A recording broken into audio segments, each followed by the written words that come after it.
Hey, what's up, everybody, and welcome to the Jim Carrey Project. This is the project where we are watching all of Jim Carrey's movies in chronological order. I'm your host, Brian Kondrach, and with me, as always, is Carrie Grant. And today we just got finished watching Dr. Seuss's How the Grinch Stole Christmas. This was a November 2000 release, directed by Ron Howard, produced by Brian Grazer and Ron Howard, and it was based on Dr. Seuss's How the Grinch Stole Christmas, starring Jim Carrey, Jeffrey Tambor, Christine Baranski, Bill Irwin, Molly Shannon, and then, of course, Taylor Momsen as Cindy Lou Who. So, what'd you think? What do you think? I always go first. Yeah, so this has been one of my favorite Christmas movies since it came out in 2000. Of course, it's got Jim Carrey in it, being Jim Carrey, being big, being creative, being crazy. Mm-hmm. And plus, it was just a really cool adaptation of How the Grinch Stole Christmas, which is a timeless Christmas story that everybody watched. Before this, it was the animated one. Did you like the animated one? Yeah, I love the animated one. Yeah. And then I still haven't seen the newest version of it. That's the different. Computer generated. Yeah, it's very different looking. Mm-hmm. Yeah. But overall, I think this is a fantastic movie. You said it that you watch it many times. Yeah. I mean, I've seen it probably since it came. Well, no, I wouldn't say since I had kids. At least 10 years. I've watched it at least twice a year for 10 years. So at least 20 times, and I've seen it several times before that. So that was because it came out 10 years before I even had kids. So I would say this is probably my most watched Jim Carrey movie. I'd probably... You're pushing 100 or more times. I was thinking 50. I was thinking at least 50. So, yeah, I mean, it's one of those that I really know. It's been out 20 years. It's been on TV every Christmas for 10 years. And I usually definitely watch it more than once every Christmas time. Just because it's on lots of times, and we usually make it a point to sit down and be like, family Christmas movie, and my kids really like it, and so we definitely watch it. So it's fun. I do know this one very well, and I like it. I mean, not that I didn't like it, but it's like the beginning of summer, and so it felt weird watching it right now. I didn't, because I think out of order. One of the reasons I like watching it and just Christmas movies in general is because it gets you in the mood, and and I love that time before Christmas when you're anticipating it, you're getting excited, and you're decorating, and it's getting a little cooler, and cooking, baking. So I mean, it might be one of the movies, like the day we put our Christmas tree up and the decorations up, that would be what we watch that night, just to kind of get going. So it felt weird watching it now a bit, like it's sunny outside and like it's warm, 100 degrees. And so I try to go into it differently today because I knew I wasn't going to get that Christmassy feeling, which I still did a little bit. But I was trying to watch him. I was trying to think if anyone else could have done the role is what I kept thinking of. So I kind of went into it with a different perspective today. Who else could have possibly done this? I feel like there were people that they had talked about doing it. Do you know if I was reading about it, it was Jack Nicholson was one of the ideas. Robin Williams, Dustin Hoffman were the three other ones that were talked, because this had a whole bidding war kind of because the studios, because Dr. Seuss's widow, he didn't want movies made of his books, but his widow and the estate was like, okay, we'll start doing it. And people came in with really different ideas of what they were going to do. It was Jack Nicholson or the Robin Williams, Dustin Hoffman, but it was Brian Grazer and Ron Howard that came in. They're like, well, we're going to focus more on Cindy Lou Who and this whole idea of not knowing what Christmas is in order to get the Grinch to kind of change, as opposed to being the Grinch just being mad at Christmas to be mad at Christmas. So it could have been a completely different movie. Totally could have. Well, and there's so much prosthetics, and probably everybody has heard now, how hard it was for him. Yeah. And was it SEAL training? CIA training. Some kind of training they had to do because he was really about to lose it, getting all of it on. But it covers his face so much, so you can still another thing I thought of is because you always know it's Jim Carrey, so I think I can see Jim Carrey in there, but then I was like, I wonder if I really can, or if it's just in my head, because there's so much prosthetics. Now I think there's certain movements that he makes in his face, and I think I could see it in his eyes too, that it was him. But I think lots of times we just know it's him, and so we just we think it. we see him. But yeah, I think maybe it, someone else could have, like, when you say Robin Williams, like, I think he could have probably pulled it off. It would have been different, and I think Jim Carrey still would have done it the best. But I don't know. I was trying to just think of something different to look for. I kind of think that Jack Nicholson could have done the facial parts of it, but like the energy level definitely would have had to be Robin Williams. There is the where he does the Grinch smile 2 or 3 times in the movie. That was a prosthetic that moved with his mouth. So the smile was actually the smile was actually his. Right. The prosthetic just moved up and around it. It looks like it's really extreme, and they might have done some post digital stuff, but I think mostly is the smile was big enough for him to do it. I found when we watched the Sonic, I found a clip of an interview with him for that, and he does the Grinch face in that interview. So he definitely can do the face. I agree. Like Nicholson could have done the energy. Williams could have done the energy, and he probably could have done the improv part of it too, because you can tell there's definitely some improv. Loosey goosey, even when he did Ron Howard doing the director, like everyone knows that sort of. It was a thing. It was an improv thing that he got to do. Ron Howard loved it. Yeah, so and he always does that, so we know he did that. But Robin Williams probably could have done that too. He would have looked, I think, different. It would have looked very different. And it would have been a different type of energy. A lot of people were saying that this was one of the roles that was meant for Jim Carrey, is in the fact that how much movement has to be done, the slunking against the refrigerator, the flying around town, doing antics like that, and then also just the look and the ability to have that such express, like because you think about the cartoon, and I mean it feels like they hold very true to the cartoon. I think so too. In this one, especially with the X-ray of the chest or the face and the designs of everything, the way the body moves, and even the little belly and the long fingers, and he's tall, and I think that kind of works really well for it too. Tall and lanky. That's why one of the reasons I love this version of it too, because I mean I did like the cartoon growing up too. I get a little bored with it now because I like this one so much. So, but I do like that they really kept it authentic from that. It's fun. Another part. You said something about the fact that we know it's Jim Carrey versus being able to see it's Jim Carrey, and you mentioned his eyes. And there was a moment towards the end of the movie, of course, where he realizes what Christmas is all about. And I wrote it down, and there's it says moments of transformation, even in crazy characters, because that is like a very strong emotional moment, and it is carried very well from Jim Carrey. That's exactly that moment where you're like, man, this is the actor that we've seen. I keep bringing it up, The Truman Show, which is it's such a powerful character arc, but also so emotional compared to everything else he's done. He is able to bring that life out of the Grinch and create these super powerful moments. Right. And that's exactly where you're like, yeah, that's Jim Carrey, but also, I'm drawn in 100% in it. So it's like, I mean, when I said eyes, I did truly mean there was a couple moments like I was like, in his, like he was acting with his eyes mostly, like, and you just like, he totally pulled you in, and like, I don't know, there's a lot of you don't realize how much there's so many close-ups of just those gross yellow eyes, or just his face. Like there is a lot of really close-up moments in this. Totally. Him being angry, him being mad at everything, and I guess.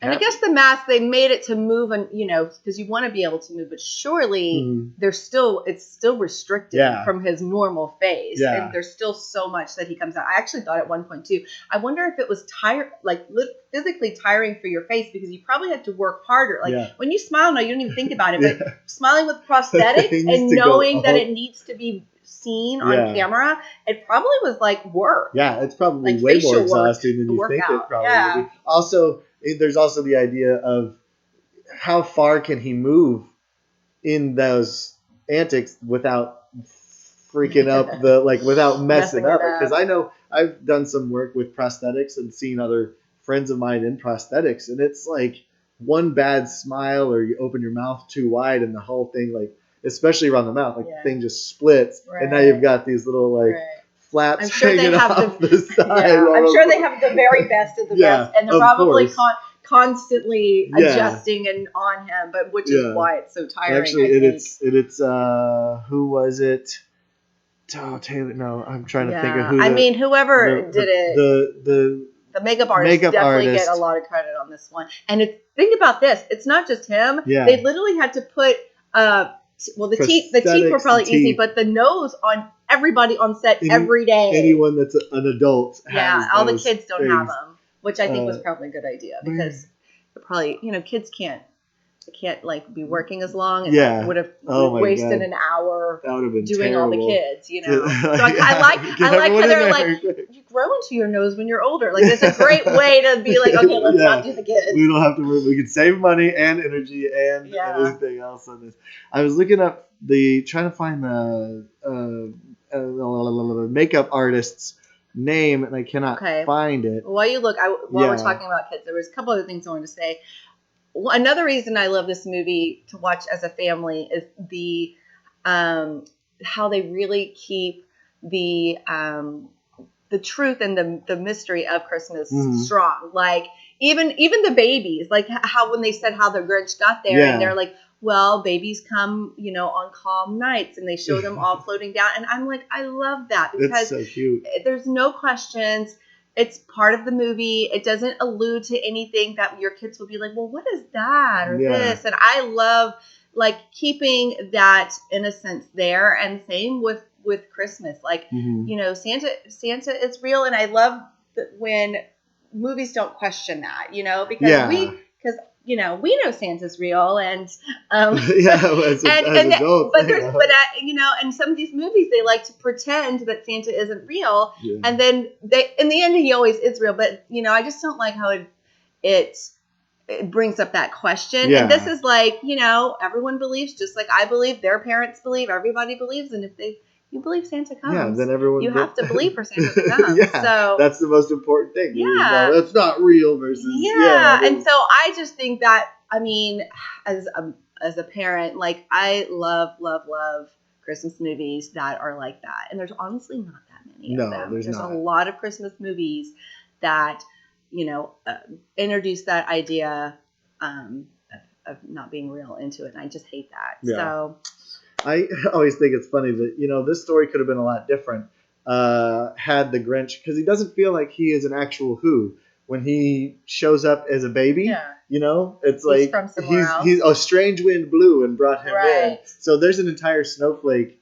that is all Grinch. It's an interesting story we could write. It's the multiverse. Yeah, totally. the Dr. Seuss multiverse. Well, it is. I love the snowflake idea too. How they're just a speck on a snowflake, and that's also Horton Hears a Who. You go down really into the garden.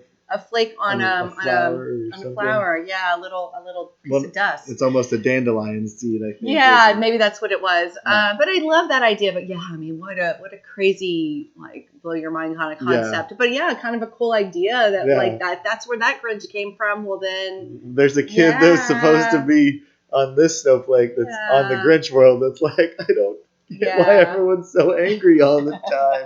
Although maybe they wouldn't be angry. It was maybe just circumstantial. I don't know. So I finally found what I was looking for. Yeah. The makeup artist for Jim Carrey was Kazuhiro Suzuki. I don't know how to pronounce that. Kazuhiro is who it is on Wikipedia and stuff. So it took about 8 hours to get the first time done. And then it was about 2.5 every day that he had to do it. Spent a total of approximately 92 days in the chair, hours wise.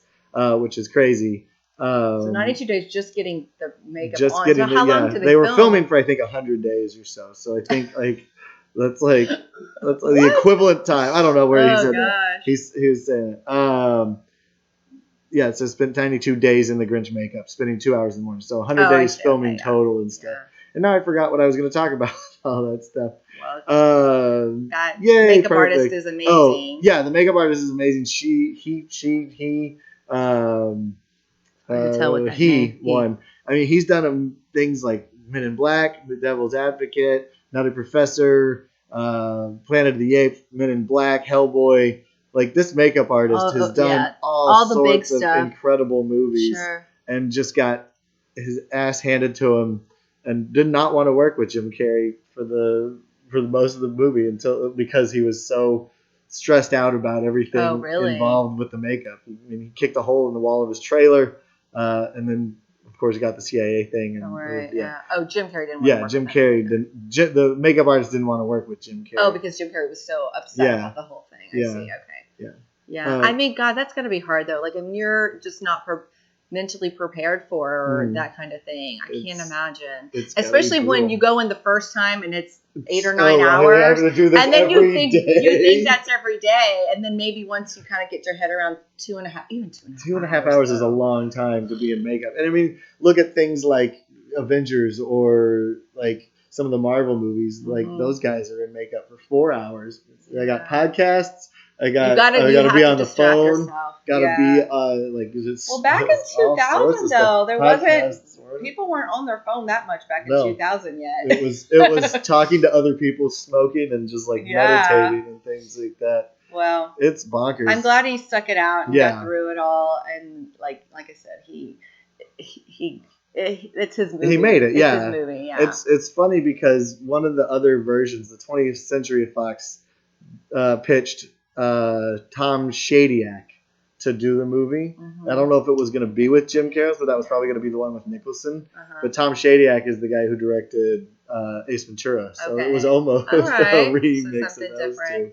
Well, I think Ron Howard too was just he just did such a great job on keeping it so authentic and so lovely and family friendly. I love the set. The set is gorgeous. It's still like at Universal. If you go on the tour, at least when I went, it was a couple years ago, but when I went, it was still back there. And you go, and you're like, it's so cool looking. Even now, it's cool looking, but it looks very small compared to what you think it is. They're on a snow. Yeah, I guess so.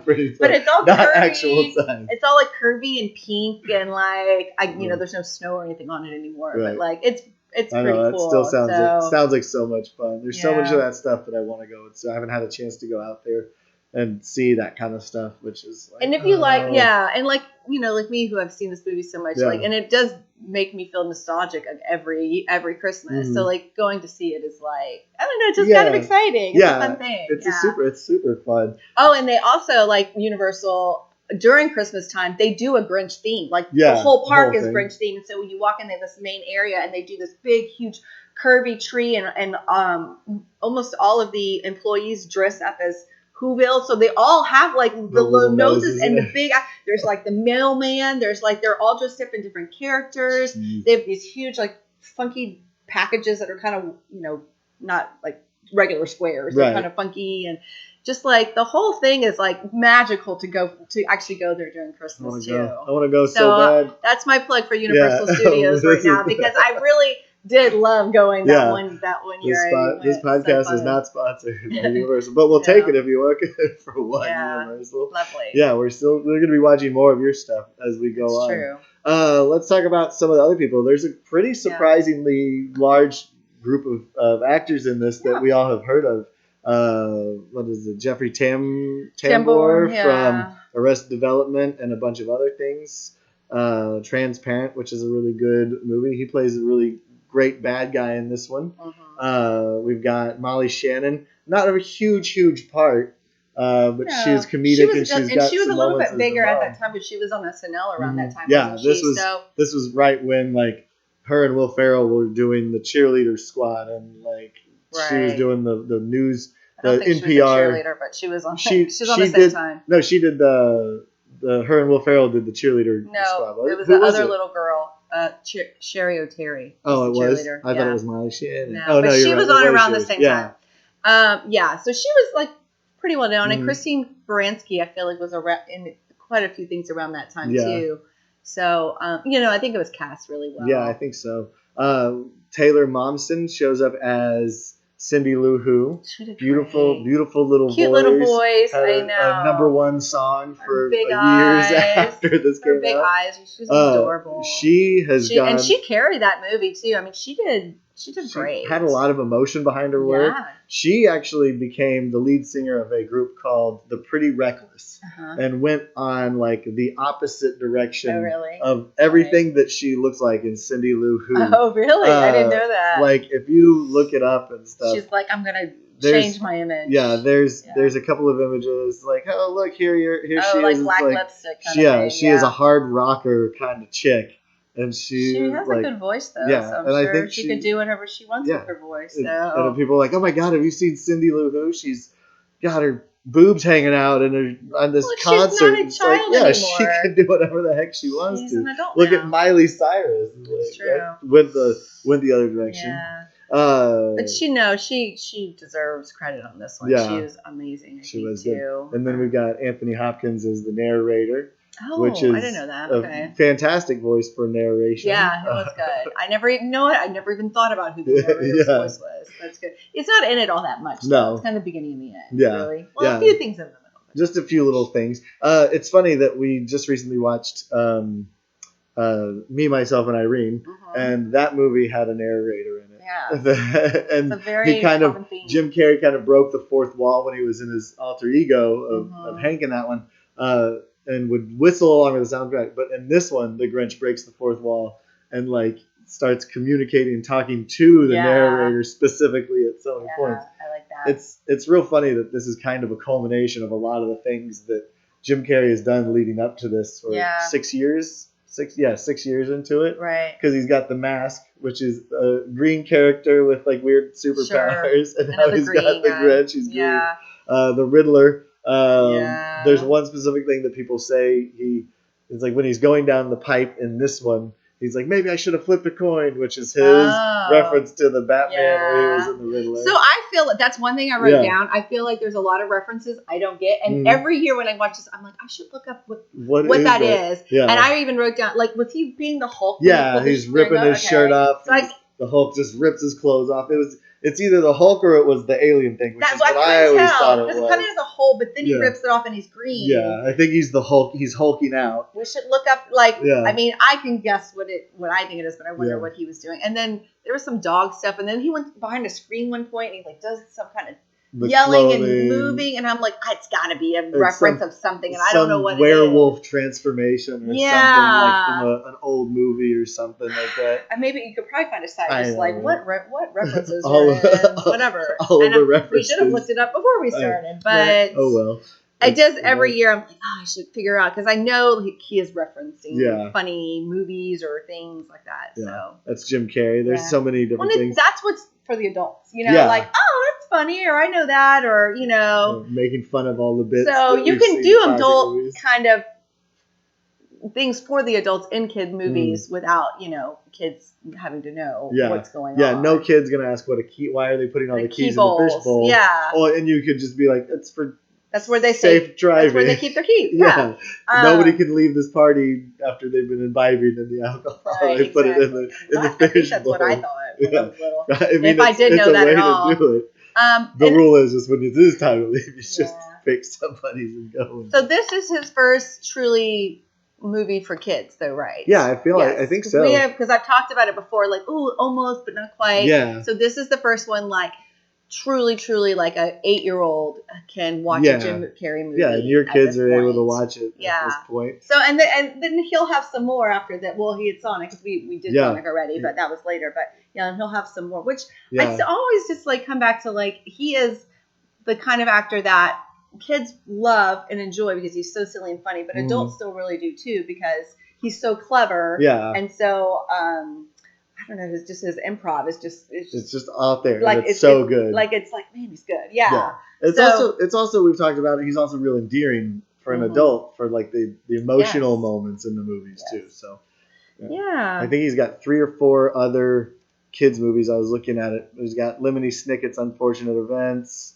Hopper's Penguins. Horton Hears a Hue.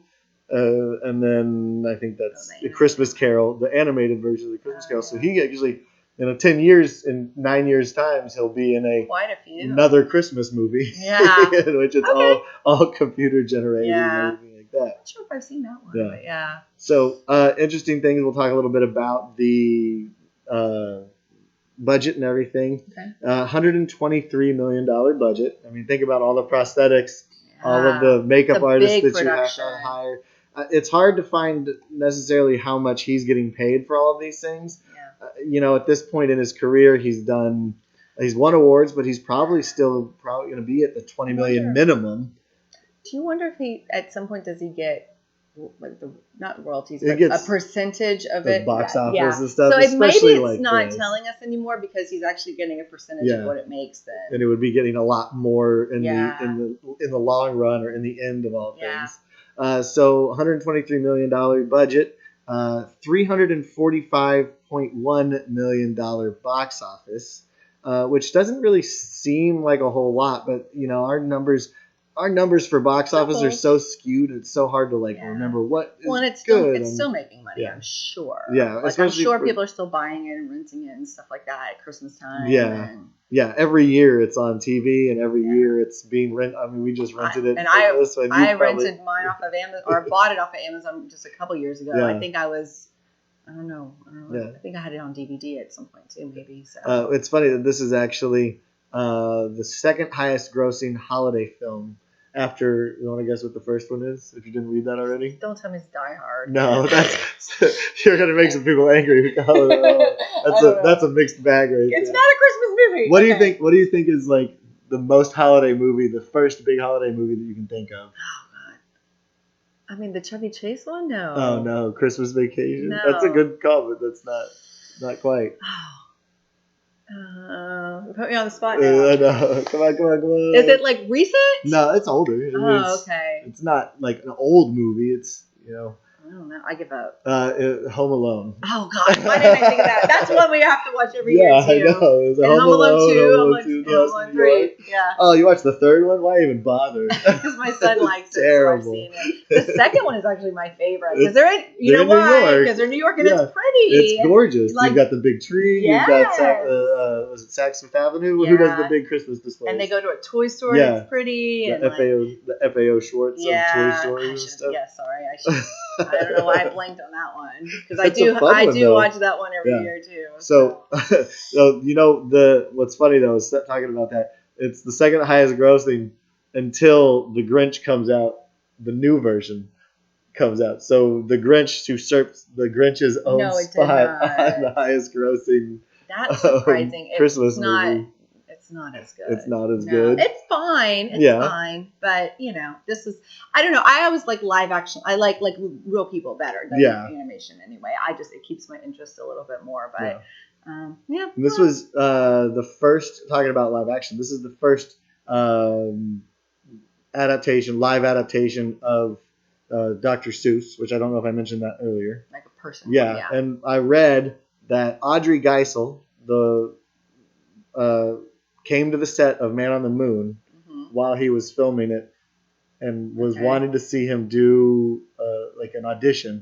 But he was so in character of Andy Kaufman that he basically did an impression of Jim Carrey doing the Grinch. So he was Jim Carrey being Andy Kaufman, doing an impression of Jim Carrey, auditioning for the Grinch. That's too much. That's too meta. Which is why they said it's why he basically got on the gig. So he's like, you can do it. Oh man, there's so much fun stuff about this movie. And the dog is so cute. It's funny that he's got a dog named Max when he had a kid named Max and Liar Liar. That's true. But he had a dog named Milo. That's true. He does do good with the dogs. Yeah. And that is cute, really sweet, cute dog. And I've always liked it from even the book and the first animated movie. It's there's some sweetness and humanity to having a dog. Yeah, anybody who owns a dog can't be that bad of a person. Hopefully, but theoretically. Yeah. Well, the dog proves it. That the dog doesn't growl at him every time. The dog is happy, so he's pretty content with life. It seems like a pretty good job. He gets the cave to himself most of the time. Yeah. I love that. He gets lots of food. It shows early on that he's the Grinch as an okay guy. He's not that bad. No, he's not that bad. So. What is anything else? What is your rating? Or do you have anything else we want to mention? I mean, this is one of the Christmas movies. Yeah. So I'd say I will watch this movie probably for Christmas every year the rest of my life. So I'm gonna have to go like 9.5. Yeah, I'd go 10, but just because I feel like I don't know how to do a 10, so 9.5. Yeah. And because it has such a strong emotional ties to it. Like I watch it with family at home. You watch it family. I remember seeing it when it came out in November with family because it would have been like we probably went and saw it at Thanksgiving with my family. So we'd have Thanksgiving and then go watch it that Friday or whatever. And just I love it. It's Jim Carrey. There hasn't been a movie watching in this project that I've been like, oh, Jim Carrey's terrible. No. And I can't believe I'm wasting my time doing this. No, he's never terrible. But, I mean, there's been some drags. Some slogs. Iffy writing sometimes. Yeah, it's not his fault. No. Jim Carrey at Christmas, like, what more do you want? Yeah, I mean, I'll give it an 8.5. Yeah. Just because I'll end up watching it again. It's funny because it had mixed reviews when it came out. People were like, Jim Carrey has to carry this movie. Although Taylor Momsen was real powerful, and it's about the Grinch. Yeah. And but it's also an adaptation of children's poetry, basically. Yeah. That's like 10 pages long, whatever. 20 pages long. How do you build all that story from it? Yeah, I mean, you could have done more with the story, I guess, theoretically, but I actually thought they did a great job of taking a pretty simple story and making it into an hour and a half, hour 45 minutes of entertainment. Yeah, it's fun. Yeah. Did you know, before we cut out, did you know that Ron Howard dressed as the Grinch during filming? So for some of the scenes, Ron Howard, in order to appease Jim Carrey, but in order to get a feel kind of like what Jim Carrey was going through all of like the stress of wearing that stuff, Ron Howard came in and got the makeup put on himself, and like ended up directing while he was wearing all that stuff. They had a couple. Well, they've got to probably have a couple of them. Yeah. I mean, the thing is yak hair, and if you get too close to a spark, it's going to burst into flames. Funny. I didn't know that. But yeah, so Jim Carrey came in on set, and there's somebody in his costume. He was like livid, and then he was like, "Oh wait, it's Ron Howard." It's like, okay. Fine. I'll go get makeup when we're doing it. But it's so funny. Well, good. Yeah. I mean, I think that's good. That's what you have to do. Yeah. I think, you got to get into this. I've never heard anything really bad about Ron Howard. I mean, he's done so much, and he just seems like such a nice guy. I mean, he played what's the guy from Happy Days? Richie. Well, he was in the kid. He was in I don't remember. Andy Griffith Show? Yeah. He was in the kid. He was a kid there. And then he played the adult. And then he was like a teenager playing. And I mean, I think he's great. Yeah, he's fun. He's a good actor, good director. Put all of his family, him and Brian Grazer, put in all of their family. That's always fun. His brother's always in it. Yeah, it's great. One other improvised thing, the scene with the table. Where he pulls the tablecloth off. And then went back. So it was supposed to tear everything and come off. But Jim Carrey pulled it off so well that I was like, oh. So then he went over and was like, bah! They kept it. I know, right? Yeah. Then flipped the table on there. Man, there's so much fun stuff. I love when you see that and you think that maybe that just happened, but you don't know for sure, and then you find out, that just happened. That's even better. It was an accident. So cool. Well, let's wrap this up. You gave it, what is it? You said 9.5. Good deal. I'll give it an 8.5. We'll probably both watch this again in 6 months. For sure. I'm not even kidding. I will watch this every year for the rest of my life. I think it's fun. I love getting ready for Christmas, and this is one that I'll easily put on. Watch. It's that and A Christmas Story, and the Christmas Vacation are probably like Die Hard. Home Alone. I usually watch. I've seen Die Hard a few times, but it's not on my normal rotation of throw it in there every once in a while. Along with a few Hallmarks thrown in. Yeah. What's her name? The Sabrina the Teenage Witch actress. She's in all of the Hallmark. She really is. All right, like Candace Cameron Bure. Oh my gosh. All right. Well, we're going off on the tangent, so let's wrap this up. Thank you guys for tuning in to the Jim Carrey Project. I'm Brian Kondrach. Carrie Grant. This was Dr. Seuss, Dr. Seuss is How the Grinch Stole Christmas. Please join us next time. We're going to be watching the Majestic, which is 2001. I have never seen that one, actually. This is supposed to be back to his other serious role again. I've heard good stuff about it, but I haven't heard it. So if you guys want to check out some of our other stuff, Find us wherever you get podcasts. You can do our audio form or check out our other videos in the rest of the series. We really appreciate you guys watching. Hope everyone's safe. Hope you're back out in the world and seeing your friends and hanging out and listening to us in your commute safely. or whatever. Safely, yeah. Don't forget your face mask. Anyway, I wonder if his prosthetics could work as a face mask. That would be fun. They might have a face mask that looks like the Grinch. Looks like the Grinch. That's fun. Good one for Christmas. Yeah. All right, guys. We will see you later. Stay safe. Bye. Bye. Bye. Bye. Bye. Bye. Yeah, I would wear a Grinch face mask or a Cindy Lou, like just the nose.